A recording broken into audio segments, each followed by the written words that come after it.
Hello नमस्कार दोस्तों, आप सभी का एक बार फिर से नई क्लास में स्वागत है। दोस्तों आज की वीडियो में हम एसएससी जीडी 2025 जीके जीएस के मोस्ट इंपॉर्टेंट क्वेश्चंस इस वीडियो में लेकर आए हैं। दोस्तों आप सभी के लिए वही क्वेश्चंस लिए हैं जो आपके एग्जाम के लिए इंपॉर्टेंट रह सकते हैं। तो चलिए दोस्तों स्टार्ट करते हैं आज की क्लास। फर्स्ट क्वेश्चन है आपका, एक वस्तु के जड़त्व की प्रत्यक्ष निर्भरताएं वह किस पर निर्भर करता है? द्रव्यमान पर, आयतन पर, वेग पर या फिर संवेग पर। तो देखिए एक वस्तु के जो जड़त्व की प्रत्यक्ष निर्भरता है वह किस पर निर्भर करती है? तो वह हमारे द्रव्यमान पर निर्भर करती है। ऑप्शन नंबर ए आपका राइट आंसर हो जाएगा। नया क्वेश्चन है आपका, शून्य में स्वतंत्र रूप से गिरने वाली वस्तुओं का क्या होता है? समान गति होती है या फिर समान त्वरण होता है, समान वेग होता है या फिर समान बल होता है? तो देखिए शून्य में स्वतंत्र रूप से गिरने वाली वस्तु का क्या होता है? तो समान त्वरण होता है। बी ऑप्शन आपका राइट आंसर हो जाएगा। नया क्वेश्चन है आपका, नया क्वेश्चन देखिएगा, स्प्रिंग को अपनी सामान्य लंबाई पर वापस लौटने के लिए लगने वाले बल को क्या कहते हैं? विभव बल, गुरुत्व बल, स्प्रिंग बल या फिर प्रत्यानयन बल। तो जो एक स्प्रिंग होती है उसे अपनी लंबाई में वापस लौटने के लिए जो लगने वाला बल है उसे क्या कहते हैं? तो उसे हमारे प्रत्यानयन बल कहते हैं। डी ऑप्शन आपका राइट आंसर हो जाएगा। नया क्वेश्चन है आपका, जूट के क्षेत्र के लिए सर्वाधिक उपयुक्त मिट्टी है वह कौन सी है? तो देखिए जूट की खेती के लिए सर्वाधिक उपयुक्त मिट्टी है वह कौन सी है? काली मिट्टी, लाल मिट्टी, कचारी मिट्टी या फिर जलोढ़ मिट्टी। तो कौन सी मिट्टी है? तो वो हमारे जलोढ़ मिट्टी जो जूट की कृषि के लिए सबसे उपयुक्त मानी जाती है। डी ऑप्शन आपका जलोढ़ मिट्टी राइट आंसर हो जाएगा। नया क्वेश्चन है आपका, निम्न में से कौन एक भारतीय कृषि की विशेषता नहीं है? प्राकृतिक पर आर्थिक निर्भरता, उत्पादन का निम्न स्तर, फसलों की विविधता या फिर बड़े खेतों की प्रधानता।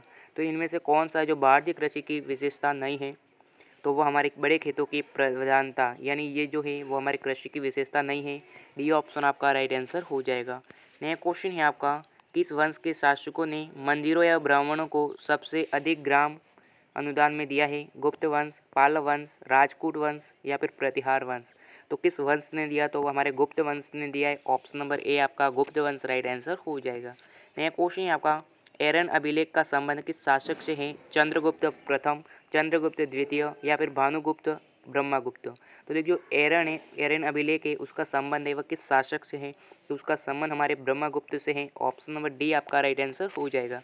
नया क्वेश्चन है आपका, गुप्त राजवंश किस लिए प्रसिद्ध था? समाजवाद के लिए, कला एवं स्थापना के लिए, साहित्यिक कार्यों का संरक्षण के लिए, राजस्व एवं भूमि कर के लिए। तो देखिए जो गुप्त राजवंश है वह किसके लिए प्रसिद्ध था?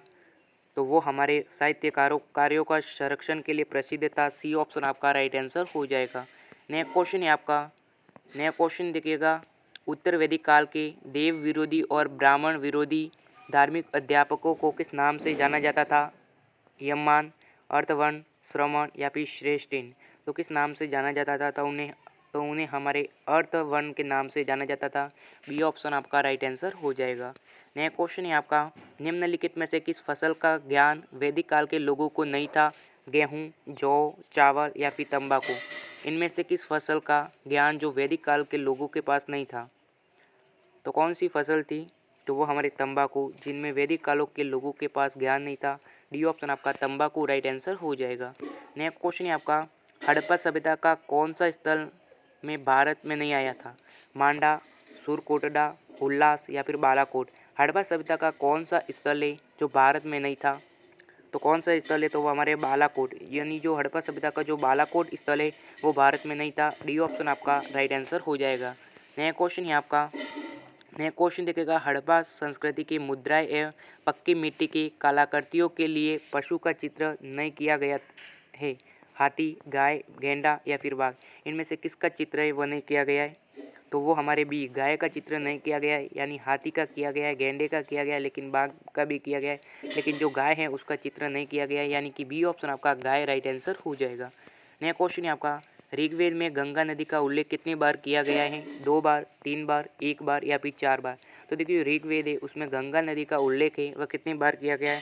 तो उसका उल्लेख हमारे 1 बार किया गया है। सी ऑप्शन आपका राइट आंसर हो जाएगा। नया क्वेश्चन है आपका, वांडीवास का युद्ध 1760 ईस्वी में किसके बीच हुआ था? फ्रांस एवं जर्मनी के बीच, ब्रिटेन एवं डच के बीच, ब्रिटिश एवं फ्रेंच के बीच या फिर फ्रेंच एवं पुतलांग के बीच। तो देखिए जो वांडीवास का युद्ध जो 1760 ईस्वी में हुआ था वो किस किस के बीच में हुआ था? तो वो हमारे ब्रिटेन एवं फ्रांस के बीच में हुआ था। ऑप्शन नंबर सी आपका राइट आंसर हो जाएगा। नेक्स्ट क्वेश्चन है आपका, किसकी अपनी राजधानी मुर्शिदाबाद में मुगल स्थानांतरण की थी? सूरजदौल्ला, अलीवर्दी खान, मीर जाफ़र या फिर मीर कासिम। तो इनमें से किसकी अपनी जो राजधानी है वह मुर्शिदाबाद में सुमेर स्थापित की थी, स्थानांतरित की थी? तो किसने की थी? तो वो हमारे मीर कासिम ने की थी। डी ऑप्शन आपका मीर कासिम राइट आंसर हो जाएगा। नया क्वेश्चन है आपका, बक्सर के युद्ध 1764 ईस्वी के समय दिल्ली का शासक कौन था? औरंगजेब, बहादुर शाह जफर, आलम शाह, शाम आलम प्रथम, शाम आलम द्वितीय। तो देखिए जो बक्सर के युद्ध जो 1764 ईस्वी के समय जो दिल्ली का शासक था वो कौन था? तो वो हमारे शाह आलम द्वितीय था। डी ऑप्शन आपका राइट आंसर हो जाएगा। नया क्वेश्चन है आपका, 1 नवंबर 1858 को महारानी विक्टोरिया का घोषणा पत्र इलाहाबाद में पढ़कर किसने सुनाया था? लॉर्ड कैनिंग ने, लॉर्ड विलियम बेटिंग ने, लॉर्ड बर्नर ने या फिर सर हार्कोर्ट बटलर ने? तो किसने सुनाया था? तो वो हमारे लॉर्ड विलियम बेटिंग ने सुनाया था। बी ऑप्शन आपका राइट आंसर हो जाएगा। नया क्वेश्चन है आपका, अवश्रय तरंगे की आवृत्ति होती है वो कितनी होती है? तो देखिए जो अवश्रय तरंगों की आकृति है यानी जो आवृत्ति है वो कितनी होती है? तो वो हमारे 200 हर्ट्ज से कम होती है। ऑप्शन नंबर ए आपका राइट आंसर हो जाएगा। नया क्वेश्चन है आपका, सबसे कम तरंग लंबाई वाली किरणें वह कौन सी है? अल्फा किरणें, बीटा किरणें, एक्स किरणें या फिर गामा किरणें? तो देखिए सबसे कम तरंग वाली किरणें वह कौन सी है? तरंग लंबाई वाली किरणें वो कौन सी है? तो वो हमारी गामा किरणें हैं। डी ऑप्शन आपका गामा किरणें राइट आंसर हो जाएगा। नया क्वेश्चन है आपका, ऐसी तरंगे जिनका ध्रुवीकरण नहीं हो सकता वो क्या कहलाती है? प्रकाश तरंगे, अनुप्रस्थ तरंगे, विद्युत चुंबकीय तरंगे या फिर अनुदैर्ध्य तरंगे? तो देखिए ऐसी तरंगे जिनका ध्रुवीकरण नहीं हो सकता वो क्या कहलाती है? तो वह हमारे अनुदैर्ध्य तरंगे कहलाती है। डी ऑप्शन आपका राइट आंसर हो जाएगा।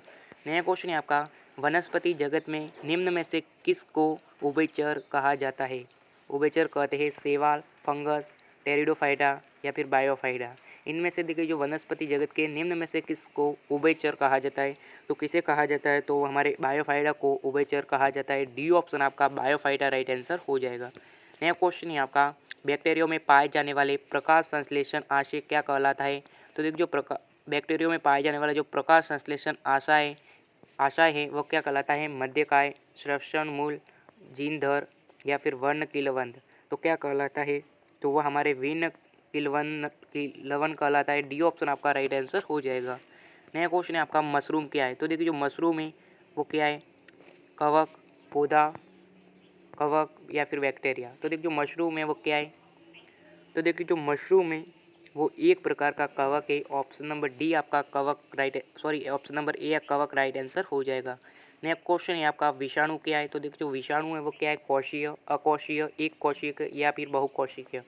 तो देखिए जो विषाणु है वो क्या है? तो विषाणु हमारे क्या है? अकोशिकीय, यानी कि बी ऑप्शन आपका राइट आंसर हो जाएगा।